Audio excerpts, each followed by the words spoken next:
Stop drinking your morning tea until you hear this. For years, doctors have told you that joint pain, sagging skin, and rising blood sugar after 60 are just part of getting older. I'm going to show you why that's not entirely true, and why one leaf growing in backyards across Asia and Africa for over 4,000 years is now being studied in labs from India to Italy for exactly these three problems. A 2014 review published in the journal Asian Pacific Journal of Tropical Biomedicine looked at dozens of studies on this single plant and found it contains over 90 different nutrients and 46 types of antioxidants, more concentrated than kale, more vitamin C than an orange, gram for gram. That's not a marketing claim, that's published, peer-reviewed data. And by the end of this video, I'll show you exactly how to prepare it so your body actually absorbs what it needs. Before we go further, I want to know two things from you.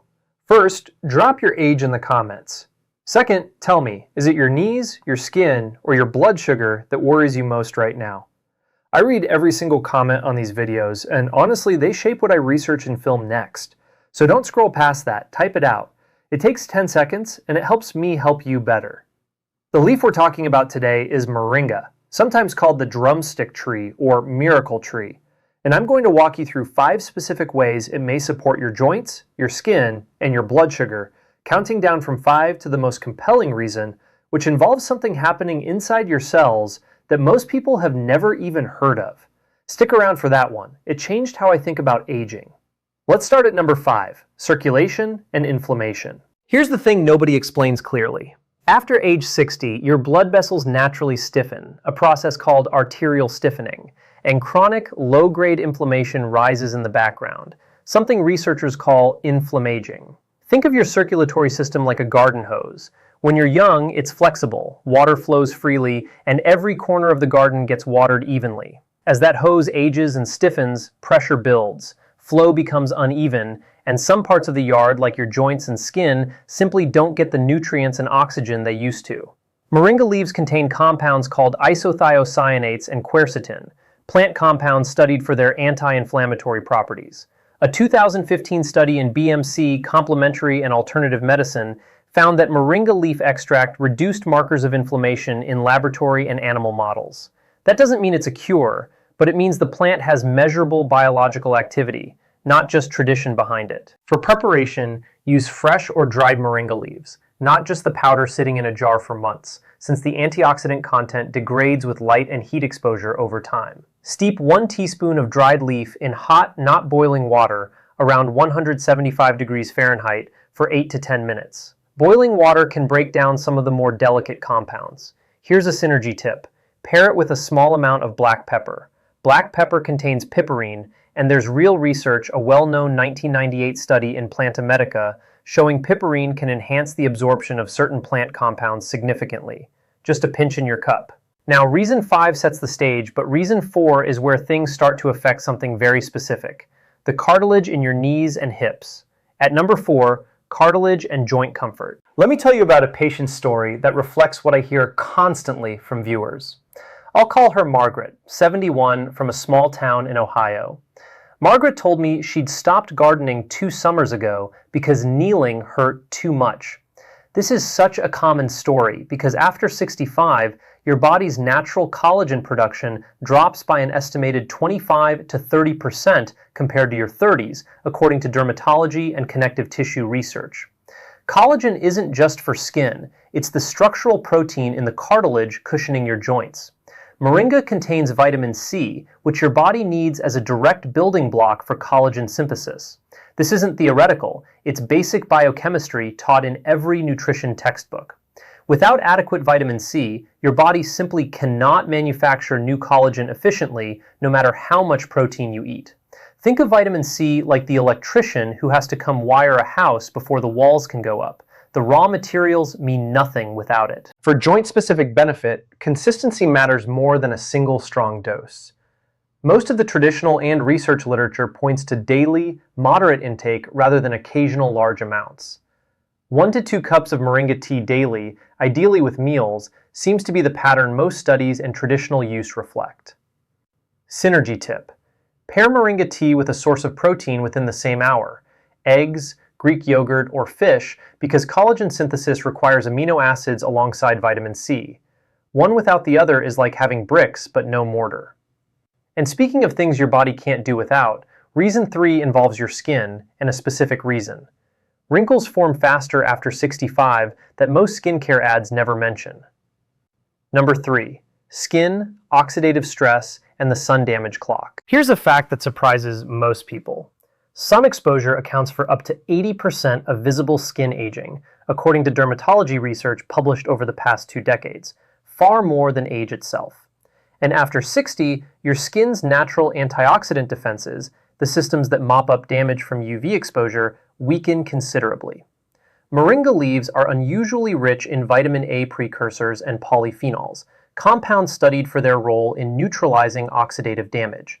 Think of oxidative stress like rust forming on a car left out in the rain. Antioxidants act like a protective coat of wax, not reversing existing rust, but slowing new damage from forming. A small human trial published in a 2019 nutrition journal found participants who consumed moringa leaf powder daily for 8 weeks showed improved markers of antioxidant status in their blood.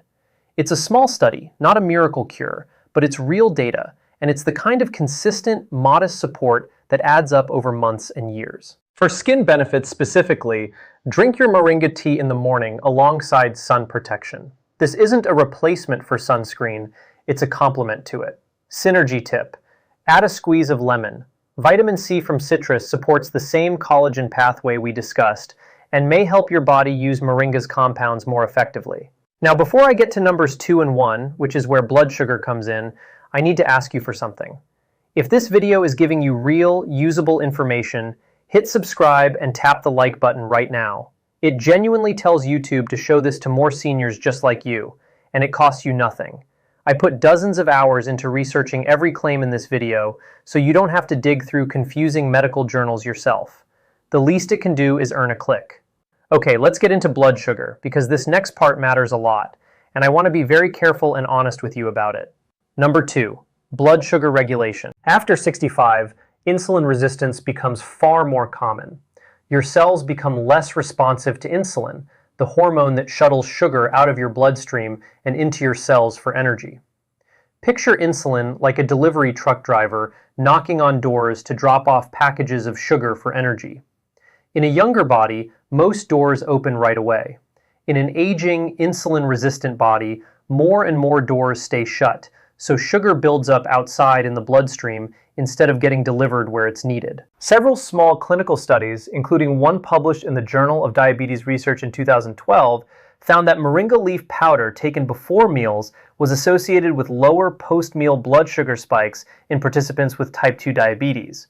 Researchers believe compounds in the leaf may slow carbohydrate absorption and support insulin sensitivity. This is promising, genuinely interesting research, but I want to be completely straightforward with you. This is not a substitute for diabetes medication, and moringa can interact with blood sugar lowering drugs, sometimes lowering blood sugar too much when combined. If you are on insulin or metformin or any diabetes medication, please talk to your doctor or pharmacist before adding moringa tea to your routine so your medication can be adjusted safely if needed. That's not me being cautious for no reason, that's a real documented interaction risk, and your safety matters more than any leaf. For those without that concern, moringa tea about 20 minutes before a carbohydrate-heavy meal is when most of the research timing seems to concentrate its use. Synergy tip: pair it with cinnamon, which has its own separately studied modest effect on blood sugar. Together, they may support each other, though again, always in coordination with your doctor if you take medication. And now, number 1, the reason that made me rethink how I look at aging altogether. Number 1, mitochondrial support. Here's something most people have never heard explained simply. Inside every cell in your body are tiny structures called mitochondria. Think of them as the power plants of your cells, converting food and oxygen into usable energy. As you age, mitochondria become less efficient and fewer in number, a major contributor to the fatigue, muscle weakness, and slower recovery so many people over 70 describe. Researchers call the age-related loss of muscle mass and strength sarcopenia, and declining mitochondrial function is one of the central mechanisms behind it. I think of a patient I'll call Robert, 76, from a small town in North Carolina, who described feeling like his battery drained by 2 p.m. every day. Again, this is a composite, illustrative story reflecting what many viewers describe, not a documented clinical case.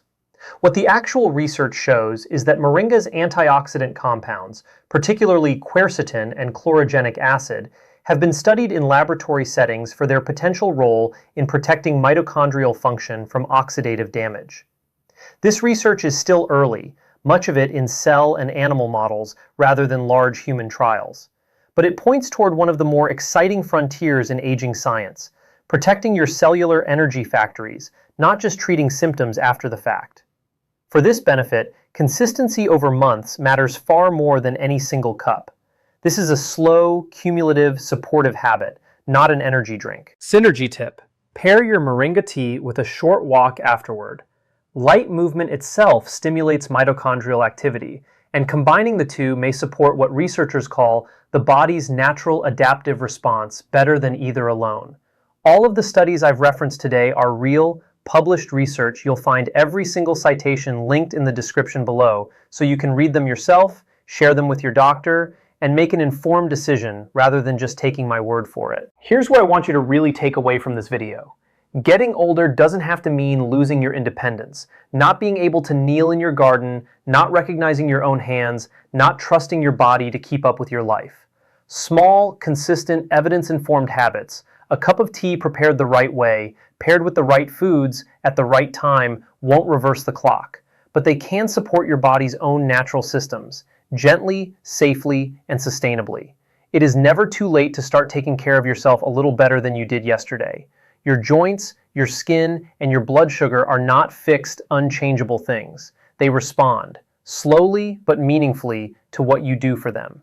If this video helped you understand something new about your own body today, please subscribe, and let me know in the comments, which of these 5 reasons surprised you the most, and are you going to try moringa tea for yourself? I'll see you in the next one.